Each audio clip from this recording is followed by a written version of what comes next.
ప్రతి అక్షరం ప్రజల పక్షం. HR9 న్యూస్ టీవీకి స్వాగతం, సుస్వాగతం. శ్రీ సత్యసాయి జిల్లా హిందూపురం రూరల్ మండలం సంతేబిదనూరు వద్ద అక్రమంగా ఇసుక తోలుతున్న 10 ఇసుక ట్రాక్టర్లు అడ్డుకున్న సిపిఐ మరియు ప్రజా సంఘాల నాయకులు. ఇసుక గత 3 నెలల క్రితం అక్రమంగా ఫేక్ బిల్లులు చూపిస్తూ రోజు 300 ట్రాక్టర్లు తోలుతూ అక్రమ సంపాదన ధ్యేయంగా వ్యవహరిస్తున్న ఇసుక మాఫియా పైన వెంటనే కలెక్టర్ సెబ్ అధికారులకు ఫిర్యాదు చేయగా వెంటనే స్పందించిన అధికారులు మండల ఎంఆర్ఓ కార్యాలయం వద్దకు ఇసుక ట్రాక్టర్లు తరలించడం జరిగింది. ఈ సందర్భంగా సిపిఐ హిందూపురం కార్యదర్శి కన్సెట్టిపల్లి వినోద్ కుమార్ మరియు తూమకుంట పారిశ్రామిక వాడ కార్మిక సంఘం అధ్యక్షులు రవికుమార్, జై భీమ్ భారత్ రావు పార్టీ నాయకులు నాగరాజు మాట్లాడుతూ పెన్నా నదిలో అక్రమ ఇసుక రవాణా చేస్తూ కోట్ల రూపాయలు ప్రజల సొమ్ము దండుకొట్టు ప్రభుత్వ ఖజానాకు గండి కొడుతున్న వారిపై చర్యలు చేపట్టాలని డిమాండ్ చేశారు.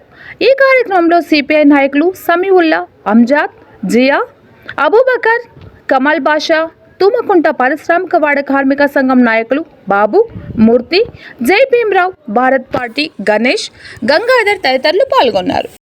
మండలం ఏదైతే సంతేబిద్నూరుకు సంబంధించినటువంటి దగ్గర ఈ ప్రాంతం పెన్నా నది ఏదైతే చిక్బలాపూర్ వద్ద ఉన్నటువంటి నంది హిల్స్లో పుట్టి కర్ణాటక మీదుగా హిందూపురానికి ఇక్కడి నుంచినే చేరుకుంటుంది. ఇటువంటి మహానది అయినటువంటి పెన్నా నదిలో ఇసుక బకాసురులు చేరి ఈ ఏదైతే ప్రకృతి వనరైనటువంటి ఇసుకని అక్రమంగా రవాణా చేస్తూ కోట్ల రూపాయలు ఈరోజు దండుకుంటున్నటువంటి పరిస్థితి.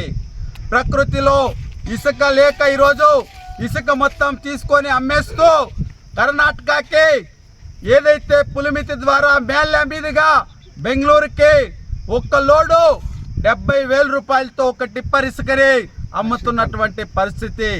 ఎందుకు ఇలా చేస్తున్నారంటే ప్రకృతిలో ఈరోజు దాదాపు అంటే 30 సంవత్సరాల తర్వాత 2 సంవత్సరాల కింద పెన్నా నది పారింది.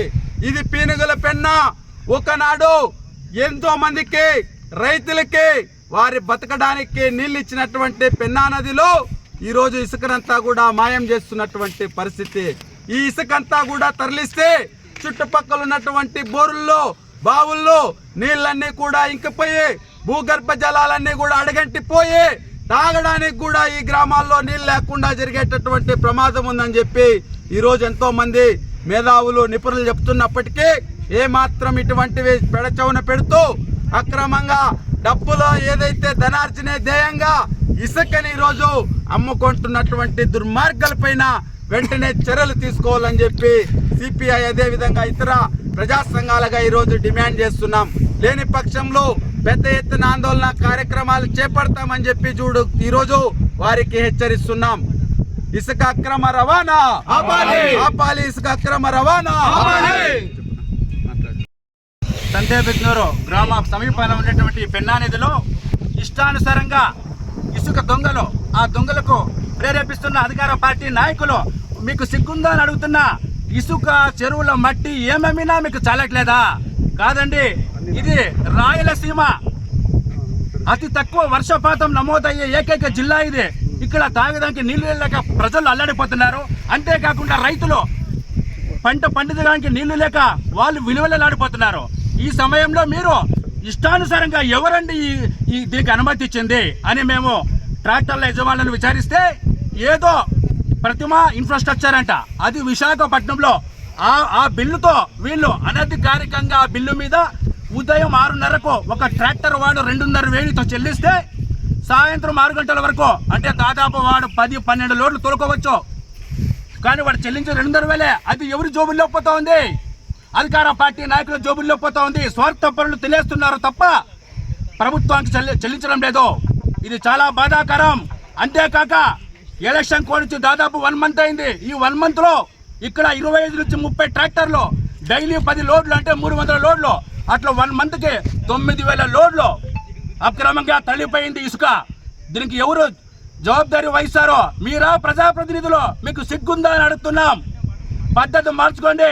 ఇట్లా ఇసుక రవాణా అరికట్టి మీ నిజాయితీ పరపల చూపించండి. అంతేగాని అక్రమార్కులకు మీరు సహకరించడం చాలా బాధాకరం. అంతేకాదు అధికారులు కూడా ఎన్నిసార్లు ఫిర్యాదు చేసినా సరిగ్గా స్పందించడం లేదు. సెబ్ వాళ్ళు నిన్న వచ్చారంటే ఒక 5 నిమిషాలు వస్తే వీళ్ళు చెల్లాచెదురుగా పారిపోయినారు. వాళ్ళు పోయిన 5 నిమిషాలకే వెంటనే తరలించారంట. ఇలా జరుగుతోంది ఇక్కడ. కాబట్టి అధికారులు వెంటనే స్పందించాలి. ఈ అక్రమ ఇసుక రవాణా చేస్తున్నటువంటి అందరి మీద చర్యలు చేపట్టి మళ్ళా పునరావృతం కాకుండా చర్యలు తీసుకోవాలని జిల్లా కలెక్టర్ గారికి అందరికీ మేము ప్రభుత్వానికి విజ్ఞప్తి చేస్తున్నాం.